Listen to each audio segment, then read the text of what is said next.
जय हिंद दोस्तों, मैं हूं प्रभात। पीसीएस शिक्षा के मंच पे आप तमाम अभ्यर्थियों का हार्दिक अभिनंदन है। आज चर्चा के मुख्य बिंदु में है 71st बीपीएससी जो हाल ही में 13 सितंबर को कंप्लीट हुआ पीटी का एग्जामिनेशन। उसका प्रोविजनल आंसर की बीपीएससी ने जारी कर दिया है 19 सितंबर को। तो अब नए आंसर की के साथ मतलब जो बीपीएससी का आधिकारिक रूप से प्रोविजनल की है उसके अनुसार यहाँ पे हम प्रश्नों का एनालिसिस करने जा रहे हैं। मेरा प्रयास रहेगा कि बहुत कम समय में इन 150 प्रश्नों का यहाँ पे आपको उत्तर बताएं और जो क्रिटिकल एनालिसिस पार्ट है उसे हम लोग बाद में कवर करेंगे। तो आइए चलते हैं अपने सेशन में, बात करेंगे इस पूरे 150 प्रश्नों की एक साथ। यदि आपने चैनल को सब्सक्राइब नहीं किया है तो चैनल को जरूर सब्सक्राइब कर लें और अपने दोस्तों के बीच में भी शेयर करना ना भूलें। आइए चलते हैं अपने सेशन की तरफ, बात करते हैं प्रश्नों के ऊपर। आप देख रहे हैं यहाँ पे जो मैं प्रश्न लेकर आया हूँ ये सारे के सारे प्रश्न सीधा जो सेट एच था वहाँ से ये प्रश्न है। और प्रश्नों के ऊपर आइए चलते हैं। सबसे पहला प्रश्न है यहाँ पे हमारा कि यूएनडीपी के मानव विकास सूचकांक dated HDI human development index जिसे कहते हैं रिपोर्ट 2025 के अनुसार भारत में जीवन प्रत्याशा 1990 में 58.6 वर्ष था और यह 2023 में कितना हो गया है। तो इसका जो सही उत्तर है, आयोग ने सही उत्तर दिया है वो क्या है, 72 ईयर्स, दैट इज 72 साल। फरवरी 2025 में एआई एक्शन समिट किस शहर में आयोजित किया गया था? तो ये आपको याद करा दे कि ये थर्ड समिट था। पहला समिट जो है आपको ब्रेजिल यूके में हुआ था, दूसरा साउथ कोरिया में और तीसरा जो इसी बार हुआ है जहां प्रधानमंत्री गए हुए थे। तो सही उत्तर हो जाएगा आपका पेरिस। तीसरा देखिए, 96 अकादमी पुरस्कार 2024 में एम्मा स्टोन को किस फिल्म में भूमिका के लिए ऑस्कर मिला है? तो 2024 का जो ऑस्कर पुरस्कार दिया गया है वहां से ये प्रश्न है। और यहाँ पे जो एम्मा स्टोन है उनको बेस्ट एक्ट्रेस का अवार्ड दिया गया है और जो फिल्म था उस फिल्म का नाम था, याद रखेंगे, पुअर थिंग्स। तो ऑप्शन बी यहाँ पे सही हो जाएगा। किस गुजराती फिल्म ने 17वें राष्ट्रीय फिल्म पुरस्कार में राष्ट्रीय सामाजिक और पर्यावरणीय मूल्यों को बढ़ावा देने के लिए एक सर्वश्रेष्ठ फीचर फिल्म का पुरस्कार जीता है? याद रखिएगा ये 17वीं है, इस चीज़ को याद रखेंगे। तो इसका सही उत्तर जो है वो क्या है, कच्छ एक्सप्रेस है, इसको याद रखेंगे। आगे चलते हैं। निम्नलिखित में से किस व्यक्ति या संगठन को 2024 में रेमन मैग्सेसे पुरस्कार प्राप्त हुआ है? तो 2024 का रेमन मैग्सेसे पुरस्कार आपको पता है संगठन को मिला है, किसी व्यक्ति विशेष को नहीं मिला था, जिसमें फुन्सोकर्मा रूरल डॉक्टर मूवमेंट्स और मियाजी हाओ ये सब जापान से थे, तो इन्हें भी दिया गया है। तो सही उत्तर है यहाँ पे ऑप्शन नंबर डी। याद रखिएगा इस बार का जो एग्जाम था वहाँ पे ऑप्शन डी जो है वो काफी एक्टिव रोल में था, आप देख लेंगे अभी उत्तर में ही। आकाश तीर के बारे में निम्न में से कौन सा कथन सही है? तो आकाश तीर आपको पता है कि ऑपरेशन सिंदूर जब भारत ने कंडक्ट किया तो वहाँ पे जो आकाश तीर था जो कि एयरफोर्स का सिस्टम था उसने काफ़ी यहाँ पे अपना नाम कमाया था और इसी को लेकर यहाँ से एक प्रश्न बना हुआ है। तो ऑप्शन यहाँ पे देखिए, पहला ऑप्शन है आकाश तीर भारतीय सेना की एयर डिफेंस प्रणाली की मूल है, बिल्कुल ही एयर डिफेंस प्रणाली का था ये। यह भारत की व्यापक C4ISR प्रणाली की सहजता से एकीकृत है, यह इंटीग्रेटेड था। यह निष्क्रिय रक्षा से सक्रिय प्रतिकार के रणनीतिक बदलाव को दर्शाता है, मतलब ये डिफेंड और अटैक दोनों ही करने में सक्षम था। तो सही उत्तर यहाँ पे हो जाएगा ऑप्शन नंबर डी, एक से अधिक। क्वेश्चन नंबर 7 पे चले। अगेन ये डिफेंस से है और साइंस एंड टेक के आप ले सकते हैं। निम्नलिखित में से कौन से रक्षा प्लेटफॉर्म मेक इन इंडिया पहल के तहत भारत की स्वदेशी सैन्य प्रणाली का हिस्सा है? तो आप देखें F-35 लाइटनिंग 2, आप देखें F-35 काफी चर्चे में था, केरल में एयरक्राफ्ट आके लैंड कर गई थी और लंबे समय तक वहां रही थी। मुख्य युद्धक tank that is main battle tank जो अर्जुन में विकसित किया गया है, और उन्नत टोड आर्टिलरी गन सिस्टम, ठीक है, आर्टिलरी टोड जो गन सिस्टम है, advance towed artillery gun system इसको कहते हैं। तो ये सारे के सारे जो हैं आप देखेंगे कि यहाँ पे मेड इन इंडिया के तहत बनाने का प्रयास किया गया था। ऑप्शन नंबर डी यहाँ भी सही हो जाएगा। अगला देखिए क्वेश्चन नंबर 8 है, यहाँ पे कौन सा दिन होलोकॉस्ट मेमोरियल डे के रूप में मनाया जाता है? ये थोड़ा लीक से हट के प्रश्न था और यहाँ पे लगभग लड़कों ने सिलेक्ट किया होगा। सही उत्तर हो जाएगा ऑप्शन नंबर बी, 27 जनवरी को।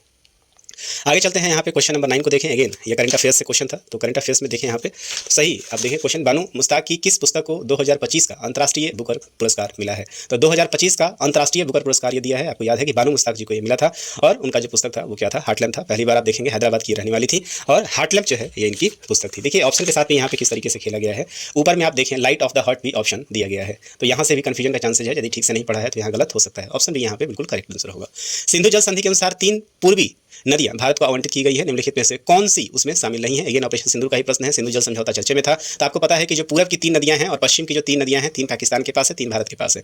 तो ऊपर से आपको पता है कि सिंधु, झेलम और चिनाब जो है किसके पास, पाकिस्तान के था, और रावी, सतलज और ब्यास जो है वो किसके पास है, भारत के पास था। तो कौन सा नहीं ऑप्शन आपसे पूछा है, सही उत्तर हो जाएगा आप देखेंगे झेलम, ऑप्शन नंबर ए, 10 का ए सही है।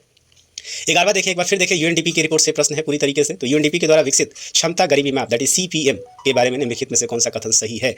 ये आपको यहाँ पे जवाब देना है। सही उत्तर है सीपीएम में स्वास्थ्य और पोषण की कमी के प्रतिनिधि के रूप में बाल कुपोषण को शामिल किया गया है। तो पहला ऑप्शन बिल्कुल सही है। यहाँ पे शिक्षा और ज्ञान में अभाव को दर्शाने के लिए महिला निरक्षरता को भी शामिल यहाँ किया गया था, बिल्कुल सही है। यह पुरुष निरक्षरता की क्षमता गरीबी का एक प्रमुख संकेतक मानता है, ये ऑप्शन गलत है। और इसमें क्षमता गरीबी में एक महत्वपूर्ण संकेतक के रूप में स्वच्छ पेयजल तक पहुंच की कमी शामिल है, तो ये ऑप्शन भी आपका यहाँ पे गलत है। तो सही पूछा है तो ऑप्शन नंबर ए जो है 1 और 2 ये सही हो जाएगा। आगे चलते हैं, क्वेश्चन नंबर 12 है यहाँ पे, कौन सी वस्तु या वस्तुएं अप्रैल सितंबर 2024-25 के दौरान भारत के निर्यात की शीर्ष 10 प्रमुख वस्तुओं में से नहीं है? याद करा दें कि ये जो है ये इकोनॉमिक्स से क्वेश्चन है और आप देखें ह्यूमन वाला जो इकोनॉमिक्स का पार्ट है जहाँ पे जनरली रिपोर्ट एक्सपोर्ट इंपोर्ट से पूछा गया है। क्लासिकल इकोनॉमिक्स से एक भी प्रश्न आपको देखने को यहाँ पे नहीं मिलेगा। तो सीधा का सीधा ये करंट डाटा है, यदि आपने नहीं पढ़ा है तो कोई तरीका नहीं है कि आप इसको सही कर लेंगे। तो सही उत्तर यहाँ पे पूछा जा रहा है कि कौन सा वो वस्तु नहीं है जो टॉप 10 में नहीं है। तो यहाँ जो बीपीएससी ने उत्तर दिया है, यहाँ पे कई जगह आप देखेंगे कोचिंग इंस्टीट्यूट में इसके बारे में लोहा और इस्पात को भी दिखाया जा रहा था, एक सदी को भी दिखाया जा रहा था, लेकिन सही उत्तर जो बीपीएससी ने यहाँ पे दिया है वो है बासमती चावल, ऑप्शन नंबर सी। लेकिन देखिए यहाँ भारत वन स्थिति रिपोर्ट 2023 आईएसएफआर 2023 के बारे में के अनुसार अब यहाँ पे क्या सही है या गलत है ये नहीं पूछा गया है, ये यहाँ पे शायद मिसप्रिंट होगा, लेकिन तत्काल क्वेश्चन तो ये दिया हुआ है कि देश का कुल वन और वृक्षावरण देश की भौगोलिक क्षेत्र का 15% है, ये गलत है, अभी 25.17% हो गया है ये, ठीक है, तो ये ऑप्शन गलत है। अब यहाँ पे आपसे ये पता ही नहीं चल रहा है कि ये सही पूछा है आपसे कि गलत पूछा है, तो इसके हिसाब से ये जो आप देखेंगे कि संभव है कि ये क्वेश्चन नंबर 13 को बीपीएससी को डिलीट करना पड़े। सबसे बड़े दर्ज वन क्षेत्र वाले सिर्फ 3 राज्य झारखंड, अंडमान निकोबार और मणिपुर है। तो बीपीएससी ने जो सही उत्तर दिया है आप देखेंगे तो सही उत्तर यहाँ पे ऑप्शन नंबर सी को दिया है। सबसे अधिक वृक्षावरण महाराष्ट्र राज्य में पाया गया है, उसके बाद राजस्थान और उत्तर प्रदेश है, तो ये उत्तर दिया है, लेकिन इसमें से क्या सही पूछ रहा है गलत पूछ रहा है इसका जस्टिफिकेशन नहीं दिया गया है, तो संभव है कि ये क्वेश्चन नंबर 13 डिलीट हो। 2023 में वैश्विक सेवाओं के निर्यात में निम्नलिखित में से किस देश की भारत से अधिक हिस्सेदारी थी? तो जो वैश्विक निर्यात है मतलब जो ग्लोबल एक्सपोर्ट है, उस एक्सपोर्ट में जो सर्विस वाला सर्विस जो सेक्टर है उसमें भारत से ज़्यादा जो निर्यात रहा है इन ऑप्शन में किसका रहा है? तो आयरलैंड का रहा है। रूस यहाँ पे भी दिया हुआ है और संभव है लोग रूस के बारे में भी सोच रहे हो। सही उत्तर यहाँ पे हो जाएगा ऑप्शन नंबर बी और ये है आयरलैंड। आगे चलते हैं। स्वास्थ्य और परिवार कल्याण मंत्री के यू विन पोर्टल के बारे में निम्नलिखित में से कौन सा कथन सही नहीं है? क्वेश्चन आपसे पूछा गया है, सही नहीं है। तो आप देखिए यहाँ पे पहला ऑप्शन है, यह क्यूआर आधारित ई टीकाकरण प्रमाण पत्र प्रदान करता है, बिल्कुल सही है। यह माता पिता और बच्चों के लिए आयुष्मान भारत स्वास्थ्य खातों दैट इज आभा के निर्माण की सुविधा प्रदान करता है, सही है। ये पोर्टल 11 क्षेत्रीय भाषा में उपलब्ध है। तो यू विन पोर्टल से ये प्रश्न सीधा पूछा है कौन सा सही नहीं है, तो ये तीनों ही सही हैं, इसलिए सही उत्तर हो जाएगा ऑप्शन नंबर डी, इनमें से कोई भी नहीं। क्वेश्चन नंबर 16 को आप देखें यहाँ पे, किस संगठन ने संयुक्त रूप से आवास और शहरी मामलों के मंत्रालय के साथ राष्ट्रीय शहरी नवाचार stack that is NUIS digital blueprint विकसित किया है? तो इसका सही उत्तर हो जाएगा राष्ट्रीय शहरी मामले के संस्थान, ऑप्शन नंबर बी यहाँ पे सही उत्तर हो जाएगा। 31 अक्टूबर 2024 तक भारतमाला परियोजना के तहत किस राज्य में सबसे अधिक निर्मित सड़क की लंबाई थी? बीपीएससी ने जो उत्तर दिया है उसके अनुसार इसका उत्तर ए है, दैट इज राजस्थान। किसान ऋण पोर्टल दैट इज KRP के शुभारंभ से पहले किसान ब्याज अनुदान और शीघ्र पुनर्भुगतान प्रोत्साहन योजना के तहत मैनुअल दावे निम्नलिखित में से किस संस्थान को प्रस्तुत करते थे? मतलब जो अपना दावा था किसको देते थे? सही उत्तर यहाँ पे आप देखेंगे कि है भारतीय रिजर्व बैंक और नाबार्ड। आगे चलते हैं। भारत का विदेशी भंडार अभी तत्काल के बारे में, अभी हालांकि यहाँ पे टाइमलाइन यहाँ पे नहीं दिया हुआ है। ऑप्शन को देखें, दिसंबर 2024 के अंत तक यह 640 बिलियन अमेरिकी डॉलर को पार कर गया था, चर्चे में था काफी ज्यादा, बिल्कुल सही है। ये दुनिया में 7वां सबसे बड़ा है, ये गलत है। 2024 में लगभग 24 बिलियन अमेरिकी डॉलर के बीओपी घाटे के कारण कमी आई है, तो ये भी ऑप्शन गलत है। आपसे पूछा फिर यहाँ पे सही क्या है गलत क्या है यहाँ से नहीं पूछा हुआ है, तो इस क्वेश्चन पे भी संशय है, संभव है कि ये भी डिलीट हो। हालांकि बीपीएससी ने इसका जो सही उत्तर दिया है ऑप्शन नंबर ए दिया है। NFHS 5 के आंकड़ों के अनुसार निम्नलिखित में से किस राज्य ने 2019-20 में 6% से कम आबादी को बहुआयामी रूप से गरीब के रूप में दर्ज किया है? ये मल्टी पॉवर्टी इंडेक्स से और NFHS का डाटा है, तो जो सही उत्तर है यहाँ पे ऑप्शन नंबर डी है, मतलब 1 से ज़्यादा। इस चीज़ को याद रखेंगे, इसमें शायद जम्मू कश्मीर और हिमाचल प्रदेश बेसिकली आएगा। क्वेश्चन नंबर 21 को देखें, यहाँ पे मिलान करना है। मिलान करने में देखिए, प्रदर्शन उपलब्धि व्यापार PAT योजना, तटरेखा आवास और मूर्त आय के लिए मैंग्रोव दैट इज मिस्टी, काफ़ी चर्चे में रहा था। ये पर्यावरण के लिए जीवन लाइफ शैली, तो आप इसको यहाँ से भी कनेक्ट कर सकते हैं क्योंकि ये ऑप्शन नंबर 4 जो है इसके लिए सही है। नंबर 2021 में ग्लासगो COP26 में इसके बारे में चर्चा किया गया था, प्रधानमंत्री ने ही इसके बारे में चर्चा किया था। तो आप C का 4 आप देखेंगे, सिर्फ C का 4 एक ही जगह है, तो सीधा ही ये हमारा क्या हो जाएगा, ऑप्शन C जो है वो सही उत्तर हो जाएगा।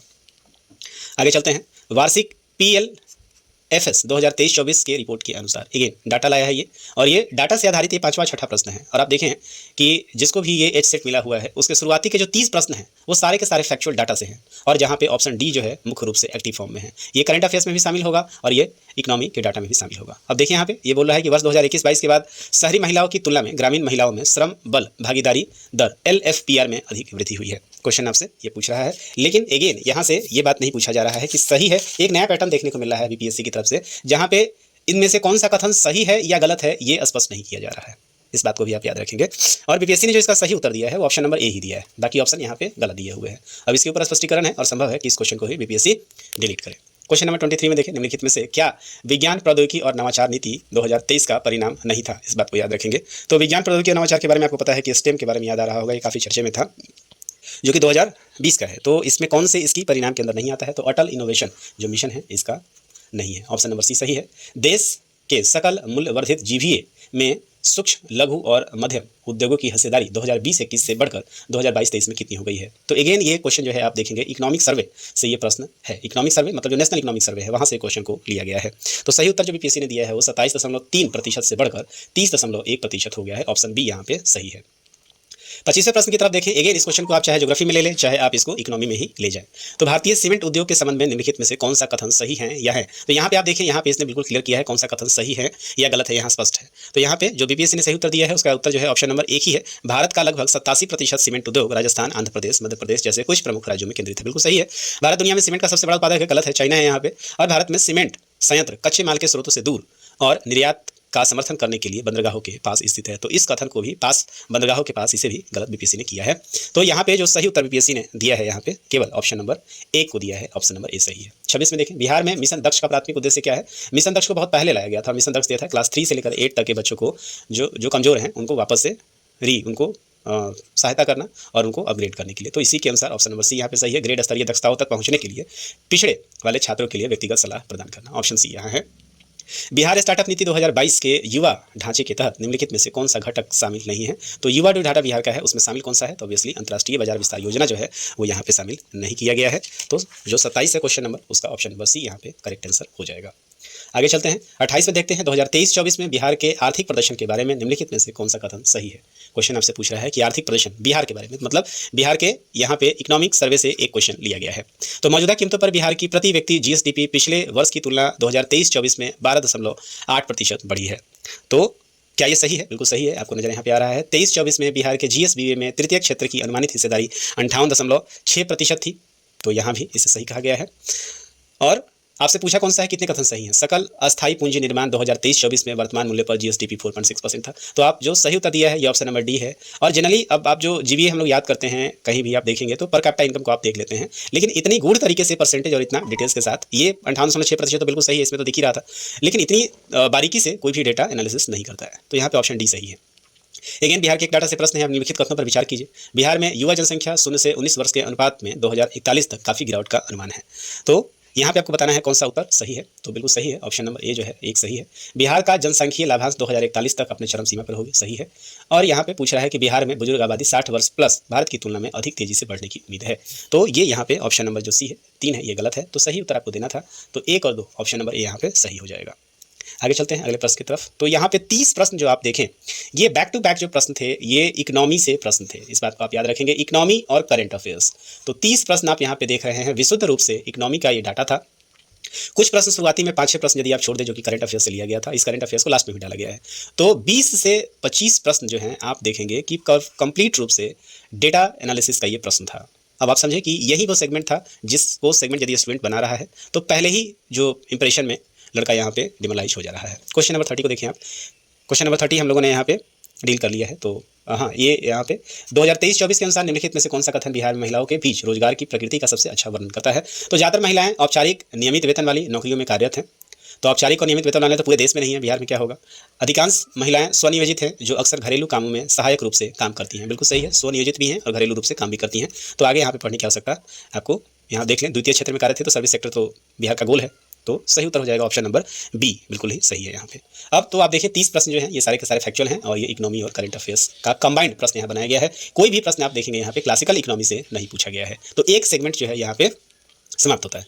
आगे चलते हैं हम यहाँ पे लोकसभा के सचिवालय स्टाफ की नियुक्ति की शक्ति निहित है। तो यहाँ से देखें आप, पॉलिटी अब यहाँ से लगातार शुरू होगा और पॉलिटी की संख्या आप देखेंगे कि पहले 10 हुआ करता था लेकिन अब यहाँ पे बढ़ाया हुआ है। तो लोकसभा के सचिवालय स्टाफ की नियुक्ति की जो शक्ति है वो कहाँ पे है। तो जो ऑप्शन है वो है लोकसभा अध्यक्ष से परामर्श उपरांत राष्ट्रपति में। तो सही उत्तर है यहाँ पे ऑप्शन नंबर डी। आगे चलते हैं, भारत के महान्यायाधीश से क्वेश्चन पूछा है। तो यहाँ बोल रहा है महान्यायाधीश के बारे में कि राष्ट्रपति को विधिक मामलों में परामर्श देते हैं अटॉर्नी जनरल। बिल्कुल सही है, परामर्श देते हैं ये।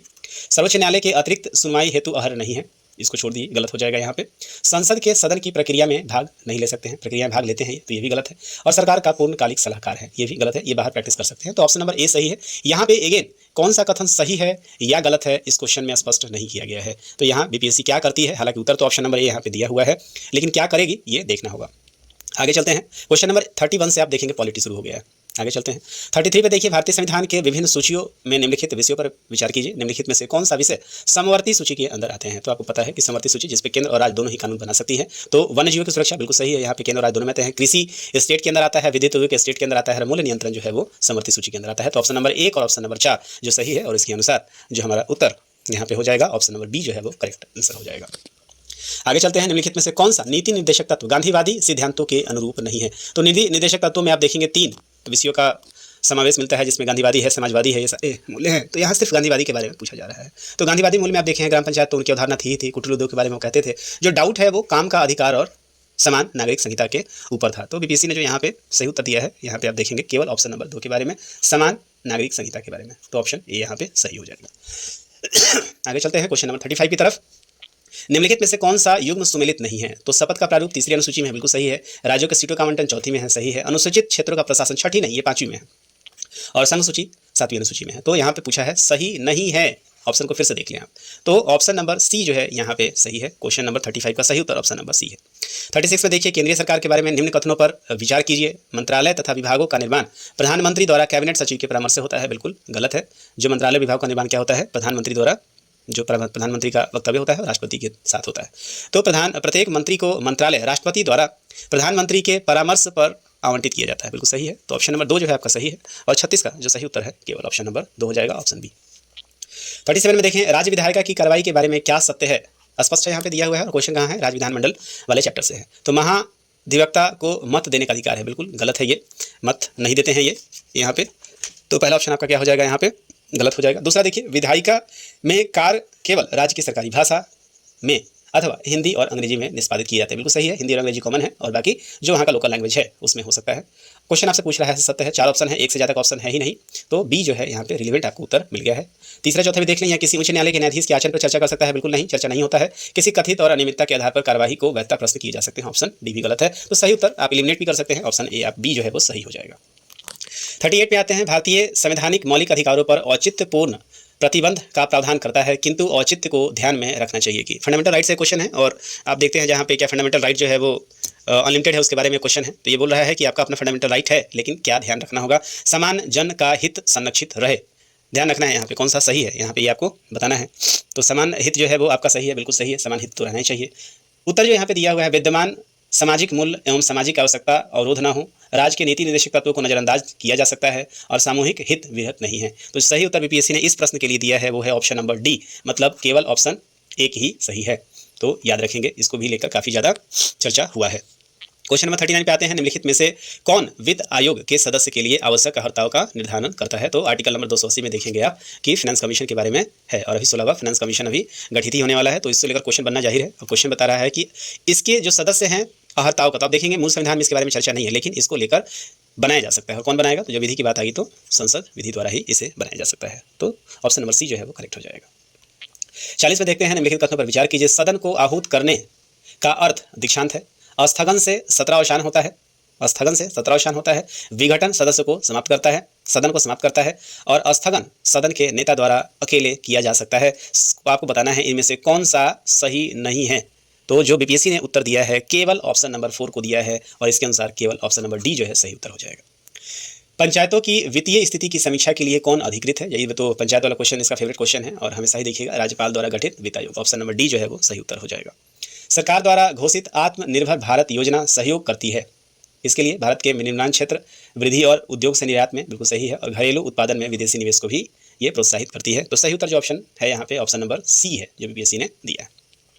आगे चलते हैं, क्वेश्चन नंबर 43 पे हम लोग पहुँच गए हैं। और जनरली यहाँ पे एक चीज़ ध्यान देने वाला है, 10 ही प्रश्न हुआ करता था, और यहाँ पे आप देखें कि क्वेश्चन जो है कहाँ तक है, तो क्वेश्चन नंबर 45 तक है। तो 30 से लेकर 31 से लेकर 45 तक जो है वो पॉलिटी का क्वेश्चन है। तो अब यहाँ पे पॉलिटी का क्वेश्चन 15 कर दिया गया है, इस बात को आप याद रखेंगे। तो पंचायती राज्य का मुख्य उद्देश्य क्या होता है, रोजगार सृजन, कृषि उत्पादन में वृद्धि, जनता में राजनीतिक क्षेत्र में वृद्धि करना, जनता को विकास के प्रशासन में प्रतिभाग करने के लिए। तो जो सही उत्तर हो जाएगा ये ऑप्शन नंबर डी यहाँ पे हो जाएगा। निंदा प्रस्ताव के बारे में क्या सत्य है, यह अविश्वास प्रस्ताव से भिन्न है, सत्य पूछ रहा है, बिल्कुल। अविश्वास प्रस्ताव से जनरली जो है कब होता है, जब सरकार ऐसा लगता है कि मैंडेट में नहीं है तो इसको फ्लो टेस्ट देना होता है। तो यहाँ पे 44 का ए जो है ये सही है। निंदा तो किसी चीज़ को लेकर निंदा किया जा सकता है, अविश्वास यदि आ गया और प्रूफ नहीं हुआ तो सरकार गिर जाती है। तो ऑप्शन नंबर ए जो है यहाँ पे बिल्कुल सही हो जाएगा। आगे चलते हैं, 45 है यहाँ पे, तो कौन सा विषय उच्च न्यायालय और सर्वोच्च न्यायालय दोनों के अधिकार क्षेत्र में आता है। देखिए आप यहाँ पे तो पूछ रहा है कि हाई कोर्ट और सुप्रीम कोर्ट दोनों में ये होता है। तो राज्य का विवाद केवल सुप्रीम कोर्ट सुनती है, केंद्र और राज्य के बीच में विवाद सुप्रीम कोर्ट के पास आता है। मौलिक अधिकारों का संरक्षण आर्टिकल नंबर 26 और आर्टिकल नंबर 32 और आर्टिकल नंबर 226, इसके अंतर्गत दोनों ही इसके बारे में सुनते हैं। तो ऑप्शन सी जो है आपका बिल्कुल सही हो जाएगा। आगे चलते हैं, कांग्रेस के किस, अब यहाँ पे 45 तक जो है आप देखें क्या है आपके पास सही उत्तर। तो आप देखें 30 जो है वो इकोनॉमी और करंट से क्वेश्चन थे, 15 जो है आप देखें यहाँ पे पॉलिटी से प्रश्न है। आगे चलते हैं, कांग्रेस में किस भारतीय नेता ने प्रथम बार उदारवादियों पर सुरक्षित वाल्व सिद्धांत का प्रयोग का आक्षेप लगाया था। तो सेफ्टी वाल्व जो सिद्धांत है जिसको किसने कहा था, लाला लाजपत राय। आपको पता है कि ये जो है वो गरम दल के हैं और उन्होंने ये बताया था कि कांग्रेस का जो निर्माण है वो सेफ्टी वाल्व थ्योरी के अंतर्गत किया गया था। तो ऑप्शन नंबर ए जो है वो बिल्कुल सही है। यहाँ से हिस्ट्री शुरू हो गया है। तो देखिए 46 से कहाँ तक हिस्ट्री जाता है इसको देखते हैं हम लोग। आगे चलते हैं क्वेश्चन नंबर 47 के पास। तो दिल्ली में उसके राजकीय प्रवेश के अवसर पर किस वायसराय पर बम फेंका गया था। तो रासबिहारी बोस का नाम आपको याद आ रहा होगा, जिस समय हमारा राजधानी परिवर्तित हो रहा था 1912, दिल्ली के चांदनी चौक पर बम फेंका गया था और उस समय जो कौन था वायसराय, तो लॉर्ड हार्डिंग द्वितीय था। तो यह देखिएगा लॉर्ड हार्डिंग है, तो ऑप्शन जो है हार्डिंग्स लिखा हुआ है, तो ऑप्शन नंबर सी जो है आपका बिल्कुल सही हो जाएगा। 1911 में कैलिफोर्निया विश्वविद्यालय में भारतीय दर्शन शास्त्र के प्रोफेसर बनने का किसे अवसर मिला था। तो ये लाला हरदयाल थे जिन्होंने वहाँ पे गदर पार्टी की स्थापना में भी मेन भूमिका अदा की थी। सही उत्तर हो जाएगा option number C. AOMAO college Aligarh के प्रधानाचार्य का नाम बताइए जिसने 19वीं सदी के अंतिम दशकों में मुस्लिम सांप्रदायिकता को बढ़ावा दिया था। तो ये थोड़ा नया प्रश्न है, इस तरह के प्रश्न आप बहुत कम ही देखे होंगे। तो अलीगढ़ के प्रधानाचार्य का नाम पूछ रहा है, तो सही उत्तर जो है यहाँ पे डीओ थियोडोर बैंक जो है, बैक जो है इनका नाम था। ऑप्शन डी यहाँ पे बीपीएससी ने इसका उत्तर दिया है। द यंग इंडिया एक राष्ट्रीय पत्र को प्रारंभ किया गया था किसके द्वारा, यंग इंडिया महात्मा गांधी का है, पता है सबको। 51 नंबर देखें, अब यहाँ पे देखें आपकी 45 से जो 50 तक का जो प्रश्न था, ये बीच में 5-6 प्रश्न जो है वो मॉडर्न हिस्ट्री से दिया हुआ था और अब आप देखेंगे यहाँ पे 50 से ये स्विच कर गया है किसकी तरफ, ज्योग्राफी की तरफ स्विच कर गया है। तो मैजिनाट रेखा किस देशों के बीच में विद्यमान है। आप यदि गौर से देख रहे होंगे तो एक न एक प्रश्न ये नेशनल या इंटरनेशनल पे जो दो देशों के बीच के बाउंड्री के बारे में ये प्रश्न जरूर पूछ रहा है। इसके बारे में भी आप देखें, इससे पहले भारत अफगानिस्तान वाले बॉर्डर पे पूछा था और आप देखें यहाँ पे मैजिनाट रेखा के बारे में पूछे हुए हैं। तो ये फ्रांस और जर्मनी के बीच का रेखा है। सही उत्तर हो जाएगा ऑप्शन नंबर ए, फ्रांस और जर्मनी के बीच का जो लाइन है इसको मैजिनाट लाइन कहा जाता है। हार्मुज जल संधि किसे जोड़ता है। यदि आपने एडीओ वाला पेपर देखा होगा, एसओ का जो पेपर था जिसके ठीक पहले हुआ था, वहाँ पे इसने बाबल मंडेर वाला क्वेश्चन पूछा था। तो ये हार्मुज जो संधि है वो किसको जोड़ता है, तो याद रखिएगा ये पर्सियन गल्फ को ओमान की खाड़ी से जोड़ता है। ऑप्शन नंबर बी सही हो जाएगा।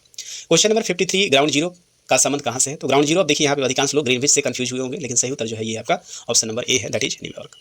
निम्नलिखित में से कौन सा स्थल रुमध जो इस्थमस कहते हैं अंग्रेजी में इसको, है जो डेविल्स नेक के नाम से जाना जाता है। तो ये क्या करता है, जो स्थल जो चीज़ें हैं ये दो जो वाटर बॉडीज हैं उसको ये सेपरेट करता है।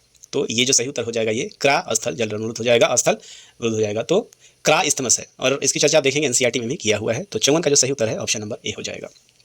तो ये 3 प्रश्न जो आप देख रहे हैं, ये 3 और ये 4 प्रश्न 51 से लेकर 54 तक, ये सारे के सारे आप देखेंगे कि इंटरनेशनल आप देखें विश्व भूगोल से ये प्रश्न है और ये सारे के सारे प्रश्न जो हैं वो मैपिंग के प्रश्न हैं। इस बात को भी याद रखिएगा। तो ज्योग्राफी यदि आप पढ़ रहे हैं तो अब बिना मैपिंग के काम नहीं चलेगा और खासकर यूरोप मतलब भारत को छोड़ के, भारत वाला तो है ही है लेकिन वर्ल्ड पढ़ना पड़ेगा।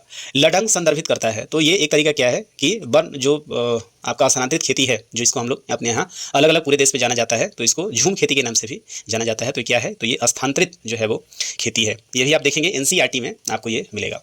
दुनिया का सबसे बड़ा नदी द्वीप कौन सा है। तो भारत में दुनिया का सबसे बड़ा माजुली द्वीप कौन सा है, माजुली द्वीप है। इस बात को आप याद रखेंगे, माजुली ये कौन सा है, नदी द्वीप है, इस चीज़ को याद रखेंगे। माजुली है कहाँ पे, ये भी याद रखिएगा, ये तेजपुर में है, असम के तेजपुर में है ये। क्वेश्चन नंबर 57 देखिए, भारत का सबसे बड़ा द्वितीय नदी बेसन। देखिए यहाँ पे क्वेश्चन क्या पहला नहीं पूछा है, द्वितीय नदी बेसन पूछा है। तो सबसे बड़ा तो गंगा का है, बट नेचुरल है, और दूसरा जो है नीचे आप देखेंगे तो गोदावरी जो है, जिसको दक्षिण की गंगा भी हम कहते हैं। तो सही उत्तर हो जाएगा आपका ऑप्शन नंबर सी, गोदावरी नदी बेसिन।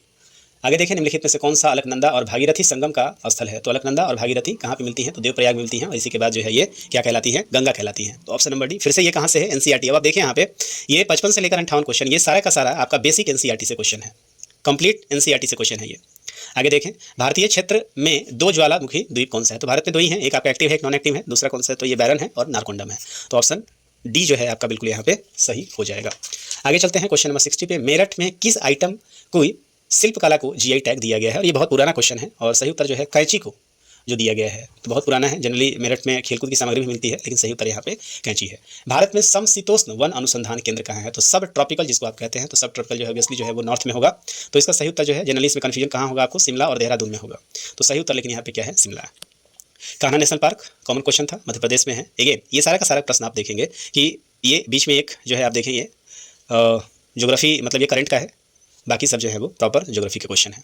लोकतक क्या है, एक झील है, तो सही उत्तर हो जाएगा मणिपुर में है ये लोकतक झील। आगे देखते हैं, जिसको हम लोग तैरता हुआ कहते हैं, आगे देखें निम्नलिखित में से कौन सा पार्क अभ्यारण्य बिहार में बाघ परियोजना के अंतर्गत आता है, तो यहाँ पे एक ही है। बाद में आप देखेंगे कि जो कैमूर वाला है उस पर भी चर्चा चल रहा है, उसको भी डिक्लेयर नहीं किया गया है। वाल्मीकि राष्ट्रीय पार्क सही उत्तर जो कहाँ है, पश्चिमी चंपारण में है। निम्नलिखित में से कौन सा बिहार का राज्य पशु है, तो राज्य पशु बिहार का कौन सा है, बैल है। नालंदा विश्वविद्यालय की पुनर्स्थापना किस वर्ष हुई थी, तो सरकार आपको याद आ रहा होगा कि जब एनडीए का गवर्नमेंट आया था तो एनडीए ने इसके ऊपर ध्यान दिया था 2014 में। तो ऑप्शन डी यहाँ पे सही उत्तर बीपीएससी ने दिया हुआ है। हालांकि इसको लेकर भी कई सारे उत्तर हो रहे थे, कहीं 2007 की बात चली, लेकिन सही उत्तर जो बीपीएससी ने दिया है वो आपको दिया है 2014। आगे चलते हैं अगले प्रश्न की तरफ। यहाँ पे है कर्मनासा नदी का उद्गम क्या है, तो आपको देखिए बिहार का मैप जो है तो कैमूर वाला पहाड़ी से देखेंगे कि कर्मनासा जो है तो सही उत्तर हो जाएगा option number B, that is Kaimur जिला इसका सही उत्तर हो जाएगा। बिहार में संपूर्ण भारत का 10% पायराइट मिलता है, तो पायराइट आप देखिए नीचे वाला हिस्सा जो है, दक्षिण वाला हिस्सा जो है, विंध्यन का एरिया छोड़ के जो वाला ये वाला हिस्सा जो है, तो ये सारा हिस्सा में आपको मिल जाएगा पायराइट्स मिलता है। और कितना है, 95% सर्वाधिक बिहार में ही पाया जाता है। बिहार के किस जिले में सोना पाया जाता है, रिपीटेड क्वेश्चन है, पीवाईक्यू से क्वेश्चन है, जमुई है। बिहार का अधिकांश भाग निम्नलिखित में से किस प्रकार की जलवायु का अंतर्गत आता है, तो कौन सा है, उपोष्ण कटिबंधीय मानसून इसको कहते हैं, सब ट्रॉपिकल है यहाँ पे, तो सही उत्तर हो जाएगा ऑप्शन नंबर बी। तो आप देखें यहाँ पे क्वेश्चन नंबर 70 तक जो है आप देखें प्रॉपर रूप से ज्योग्राफी के प्रश्न को पूछा गया है। तो बीच में 45 से 50 तक जो है वो आप देखेंगे कि हिस्ट्री लाया गया था और 50 से लेकर 70 तक आप देखेंगे कि यहाँ पे क्लासिकल ज्योग्राफी के प्रश्न आपको मिले हैं, जिसमें बिहार भी है, जिसमें इंडिया भी है और जिसमें वर्ल्ड ज्योग्राफी से भी प्रश्न यहाँ पे हुआ है। वर्ल्ड ज्योग्राफी के 4 जो है वो straight forward question one liner डाले गए हैं। यहाँ पे आपको ध्यान देने वाली बात यह है कि ज्योग्राफी से जो प्रश्न आपसे पूछे गए हैं ये ऑलमोस्ट स्ट्रेट फॉरवर्ड क्वेश्चन आपको यहाँ से पूछा गया है। आगे चलते हैं क्वेश्चन नंबर 71 से देखें, यहाँ से जो है वो साइंस शुरू हो गया है और साइंस ने इस बार अपने पैटर्न को बदल दिया है। साइंस में फिजिक्स का ये प्रश्न है और इसमें आप देखें 1, 2 और 3 ये सारे के सारे जो हैं आपके जो क्वेश्चन है वो कहाँ हैं, ये न्यूमेरिकल से है और जिस न्यूमेरिकल को जनरली लोग नहीं देखते हैं। ये क्वेश्चन आप देखें 4th चैप्टर से है। तो आप देखें यहाँ पे हम एक लकड़ी के बक्से को 200 न्यूटन बल लगाकर उसे नियमित वेग से फर्श पर ढकेलते हैं, सीमांत घर्षण बल क्या होगा। तो सीमांत घर्षण बल की यहाँ पे बात की जा रही है। तो सीमांत घर्षण बल जो है वो यहाँ पे जो उत्तर बीपीएससी ने दिया है वो है ऑप्शन नंबर ए दिया है, 200 न्यूटन के बारे में यहाँ पे बात किया गया है। ठीक है, आगे चलते हैं अगले प्रश्न की तरफ चलते हैं हम लोग। क्वेश्चन नंबर 72 पे देखें, एक ट्रक विराम अवस्था से किसी पहाड़ी के नीचे की ओर नियत त्वरण से लुढ़कना शुरू करता है। यह 20 सेकंड में 400 मीटर की दूरी तय करता है। यदि ट्रक का द्रव्यमान 7 टन है तो इस पर लगने वाला बल क्या है, तो F = आपको पता है ma होता है और जो क्वेश्चन में दिया हुआ है विराम अवस्था से है, मतलब u यहाँ पे 0 हो जाएगा। पहाड़ी से नीचे की तरफ नियमित त्वरण से गिर रहा है, ये आपको जो है वो आपको बताना है। के बाद आप देखें यहाँ पे कि 400 मीटर की दूरी ये तय करता है, तो S = जो है आपके पास 400 मीटर जो है वो दिया हुआ है। और अब यहाँ पे आप यदि A निकाल लेंगे तो आप यहाँ से, और T भी आपके पास यहाँ पे निकालना होगा। 400 मीटर की दूरी है, 7 टन है और 20 सेकंड का दूरी यहाँ पे, तो T = क्या दिया हुआ है आपको, 20 सेकंड दिया हुआ है। तो आप S = ut + ½ AT के फॉर्मूला से आप जाएंगे तो यहाँ पे A जो है वो आपको 2 सेकंड आ जाएगा और वहाँ से फिर आप देखेंगे 7 टन की बात कर रहा है, मतलब 7000 ये किलो हो जाएगा, केजी हो जाएगा, मल्टीप्लाई बाई 2 करेंगे तो 14000 न्यूटन जो है आपका सही उत्तर हो जाएगा F = ma के अनुसार। तो ऑप्शन नंबर डी है। अब ऐसे माहौल में शायद इसके ऊपर जो है वो क्वेश्चन नंबर 73 की बात करें, किसी घर में एक महीने में ऊर्जा खपत 250 यूनिट होती है तो कुल ऊर्जा जूल जो है वो कितना होगा। अगेन ये आपका करंट से क्वेश्चन था, सही उत्तर हो जाएगा 9 × 10⁸ जो है वो आपका सही उत्तर यहाँ पे हो जाएगा। किस माध्यम में ध्वनि की चाल अधिकतम होती है। ध्वनि की चाल आपको पता है कि सॉलिड में सबसे ज़्यादा है और इनमें सॉलिड जो है आपको एक ही जगह दिख रहा है, तो ऑप्शन नंबर बी जो है बिल्कुल ही सही हो जाएगा।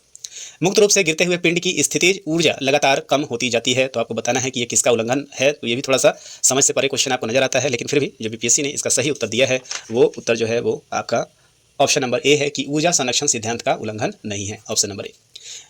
बैलों की एक जोड़ी खेत जोतते समय हल पर 140 न्यूटन का बल लगाती है। जोता गया खेत 15 मीटर लंबा है। खेत की लंबाई को जोतने में किया गया कार्य क्या है, तो W = Fs से भी आप इस क्वेश्चन को देख सकते हैं। 140 न्यूटन का फोर्स है, मतलब F दिया हुआ है, 15 मीटर है तो मतलब S दिया हुआ है और आप यहाँ से W निकालेंगे, मल्टीप्लाई करेंगे, सही उत्तर जो है आपका यहाँ पे 2100 जो जूल है वो आ जाएगा। तो आप देखिए यहाँ पे लगातार ही न्यूमेरिकल का यूज किया गया है। समतल दर्पण की फोकस दूरी क्या होती है, तो आपको पता है जो प्लेन मिरर है वो अनंत होता है। निम्नलिखित में से कौन सा पद विद्युत परिपथ शक्ति को निरूपित नहीं करता है, मतलब पावर को नहीं होता है। पावर को पता है I² RT इसका फॉर्मूला होता है, तो यहाँ जो सही उत्तर है वो ऑप्शन नंबर ए है, IR² जो है वो इससे संबंधित नहीं होगा। इस बात को आप याद रखेंगे। आगे चलते हैं क्वेश्चन नंबर हम लोग 79 की तरफ चलते हैं। तो लघु पाथन के समय परिपथ में विद्युत धारा का मान क्या होता है, तो जब शॉर्ट सर्किट होता है तो क्या हो जाता है, बहुत अधिक जो है वो बढ़ जाता है। तो 79 का जो है वो आपका सी जो है वो सही उत्तर हो जाएगा। उपकरणों को विद्युत आघात से बचाने वाली युक्ति कौन सा है, फ्यूज है। 0.1 NHCl समाधान का pH मान क्या होता है, तो HCl का जो pH मान सही उत्तर है यहाँ पे ऑप्शन नंबर बी है, 1 होता है। नीचे से रात में चमकने वाले वर्णक के रूप में कौन सा यौगिक जाना जाता है। स्ट्रेट फॉरवर्ड क्वेश्चन पूछ लिया है, हालांकि जनरली ये आपने देखा नहीं होगा। सही उत्तर यहाँ पे दिया हुआ है European doped strontium aluminate, option number B. Smart film के लिए किस सामग्री का उपयोग किया जाता है? जो हम लोग स्मार्ट देखते हैं, टीवी ये सब देखते हैं, तो उसमें इंडियम टिन ऑक्साइड का इस्तेमाल कर सकते हैं, ऑप्शन नंबर बी सही है। कार्सिनोमा के उपचार के लिए किस धातु यौगिक का उपयोग होता है? तो सही उत्तर हो जाएगा यहाँ पे प्लेटिनम। गर्भ निरोधक गोलियों के किस यौगिक का उपयोग किया जाता है? तो ये देखिए क्वेश्चन जो बना है अभी हाल फिलहाल में, गर्भ निरोधक गोलियां जिन्होंने बनाया था उनका निधन हुआ है, तो आप एक तरीके से इसे करंट से जोड़ सकते हैं, और उनका नाम जो था इन्हीं के नाम पे इसका नाम दिया गया था, तो लेवोनुगस्टेल जो है इसका सही उत्तर है, ऑप्शन नंबर ए सही है। तो बेसिक रूप से ये करंट से इसने क्वेश्चन जोड़ा है, और इतना डीप जनरली बीपीएससी करंट से नहीं जोड़ती थी जो इस बार इसने जोड़ा है। 86 को देखें, तेल को गैल्वेनाइज आयरन पॉट में क्यों नहीं रखा जाता है? तो ये देखें, यह जहरीला यौगिक बनाता है, तेल की गुणवत्ता को कम करता है, जंग देखी जाती है। उपरोक्त सही जो है सही उत्तर आपका यहाँ पे हो जाएगा। ऑक्टेन रेटिंग बढ़ाने के लिए किस यौगिक का प्रयोग किया जाता है? तो ये क्वेश्चन आपने देखा होगा इसके पहले भी, तो सही उत्तर हो जाएगा tetraethylate, option number C. Question number 88 पे हम बात करेंगे, PHBV बायोडिग्रेडेबल पॉलीमर का पूर्ण नाम क्या है? तो देखिए ऑप्शन नंबर 1, 2, 4 तो इससे संबंध ही नहीं रखता है, यदि आप नहीं भी जानते हैं तो पॉली3 हाइड्रोक्सी ब्यूटाराइड CO3 हाइड्रोक्सी जो है वो सही उत्तर हो जाएगा, ऑप्शन नंबर सी। हार्मोन किसके द्वारा स्रावित किया जाता है? तो देखिए अब यहाँ पे क्या है, बायोलॉजी से प्रश्न है, तो हार्मोन आपको पता है कि अंतःस्रावी ग्रंथि जिसको हम लोग इंडोकाइन कहते हैं, ऑप्शन नंबर डी सही हो जाएगा यहाँ पे।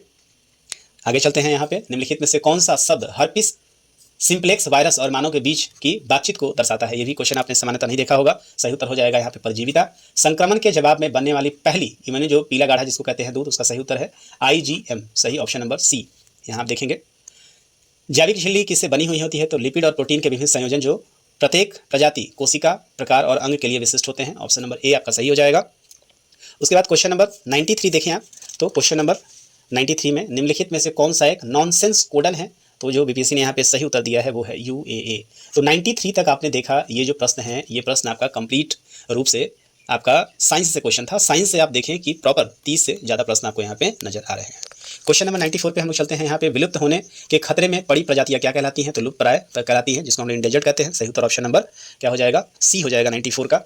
निम्नलिखित में कौन सा खरीफ फसल है? क्वेश्चन खरीफ फसल पूछ रहा है, तो ये सब जौ, चना और ये है रबी के अंदर, खरीफ फसल जो हो जाएगा यहाँ पे ऑप्शन नंबर बी हो जाएगा गन्ना।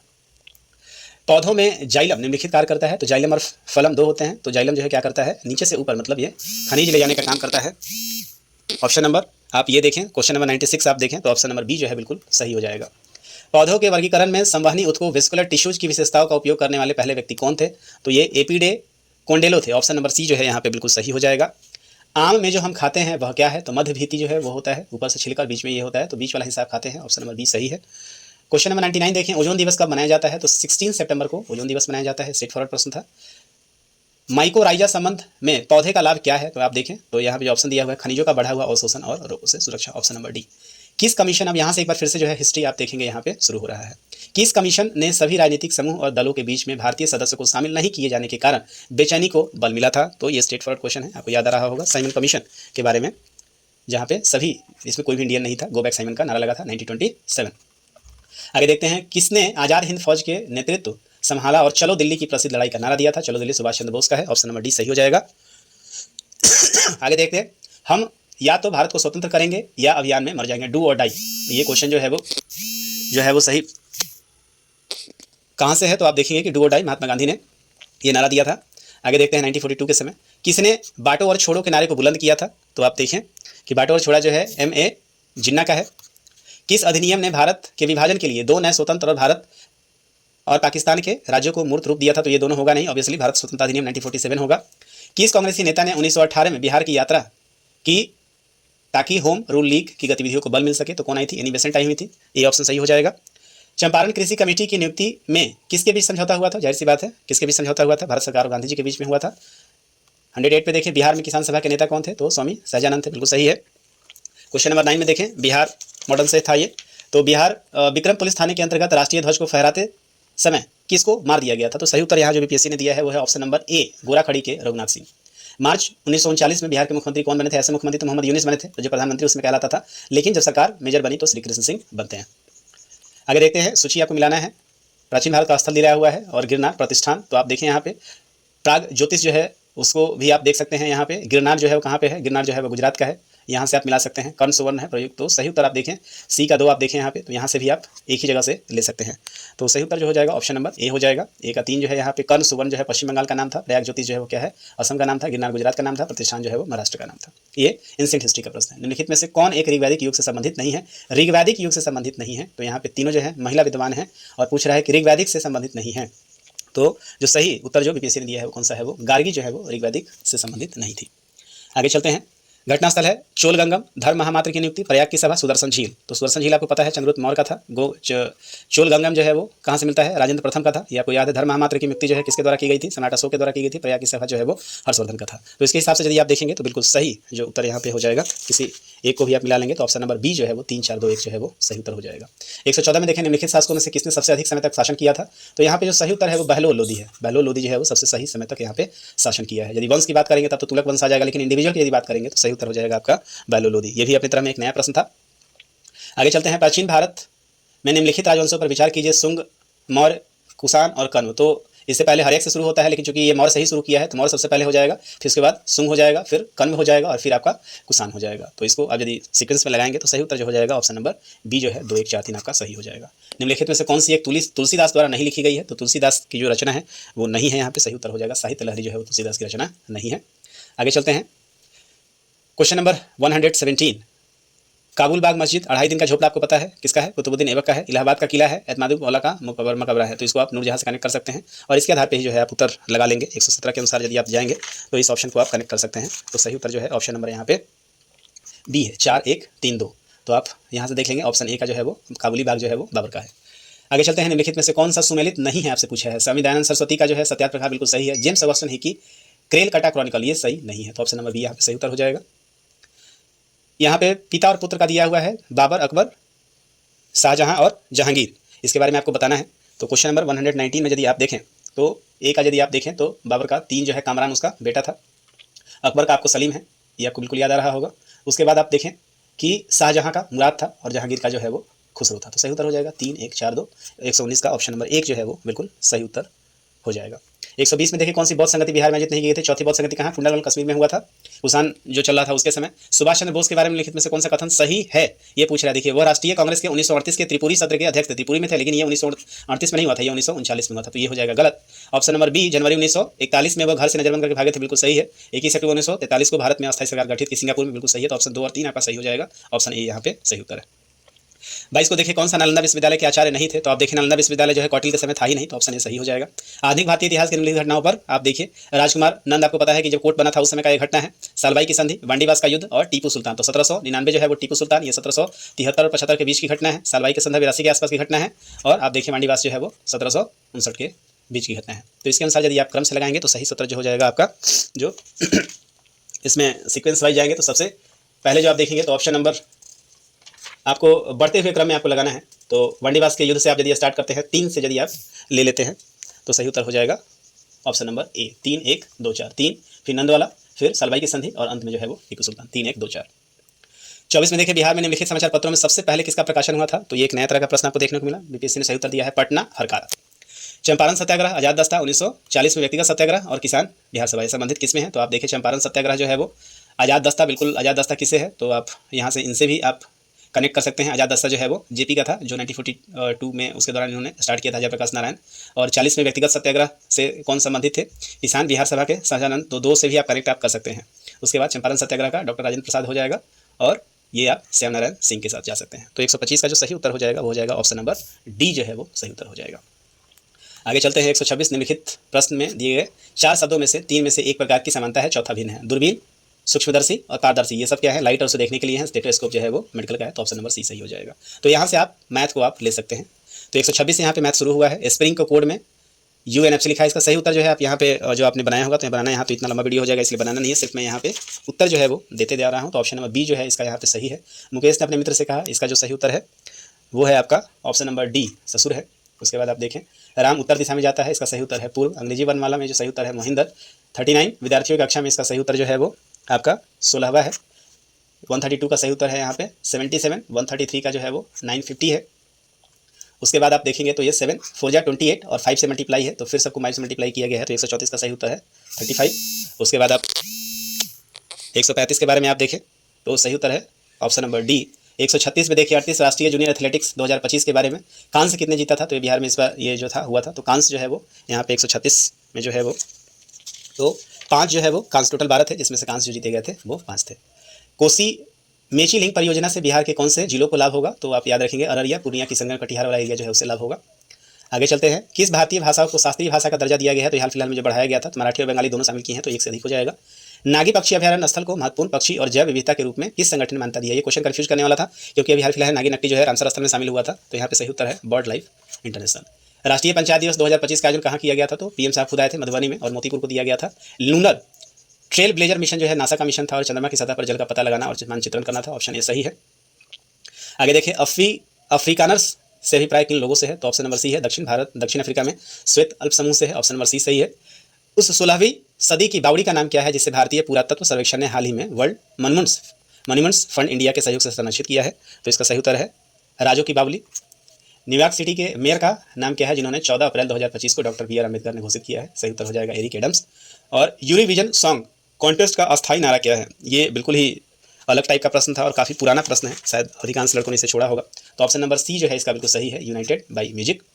और यहाँ पे देखें इसरो के GSLV F-15 मिशन के बारे में क्या सही है, तो NBS-2 पर ले जाया गया था, बिल्कुल सही है। ये श्रीहरिकोटा इसरो से 101 परिश्रम था, तो एक से अधिक जो है आपका यहाँ पे उत्तर हो जाएगा, तो ऑप्शन नंबर डी सही है। 147 में देखिए G20 के 18वें शिखर सम्मेलन के बारे में आपको पता है, जो G20 इस बार हुआ है वो 19वां था, 18वां 2023 का था जो भारत में हुआ था, तो ये सारे ऑप्शन यहाँ पे क्या हो जाएगा, गलत हो जाएगा, ऑप्शन डी यहाँ पे सही हो जाएगा। काफ़ी चालाकी से प्रश्न दिया गया है। 2024 में बाकू में आयोजित संयुक्त राष्ट्र जलवायु सम्मेलन में किस समझौते पर सहमति बनी थी, तो ये भी हाल फिलहाल में आपको पता है ये भी चर्चे में था, तो विकसित देशों से 2035 तक प्रति वर्ष कम से कम $300 बिलियन देने की अपील, ऑप्शन सी सही है। और आप देखें 149वां नंबर जो क्वेश्चन है, 2024 में साहित्य का नोबेल पुरस्कार प्राप्त करने वाली हान कांग के उपन्यास द वेजिटेरियन को कौन सा अन्य प्रतिष्ठित पुरस्कार दिया गया था, जनरली इसे भी स्टूडेंट ने छोड़ा होगा, तो ये बहुत पुराना क्वेश्चन है, इंटरनेशनल बुकर पुरस्कार इनको मिला था। और 150वां प्रश्न जो है निम्नलिखित में से नेपाल के किस ग्लेशियर को मई 2025 में मृत घोषित किया गया था, काफ़ी चर्चे में था, और ये जो है वो याला ग्लेशियर था। तो यहाँ पे इस तरीके से हम लोगों ने 150 प्रश्नों का सोल्यूशन यहाँ पे बीपीएससी के प्रोविजनल की के अनुसार कर दिया है। मुझे उम्मीद है कि ये प्रश्न आपके आने वाले आगामी परीक्षाओं के लिए भी कारगर होगा और अभी आप अपने आंसर को भी करेक्ट कर सकते हैं। तो इस सेशन में इतना ही, मिलेंगे हम आपसे अगले सेशन में, तब तक दीजिए मुझे इजाज़त। साइनिंग ऑफ, दिस इज प्रभात, जय हिंद।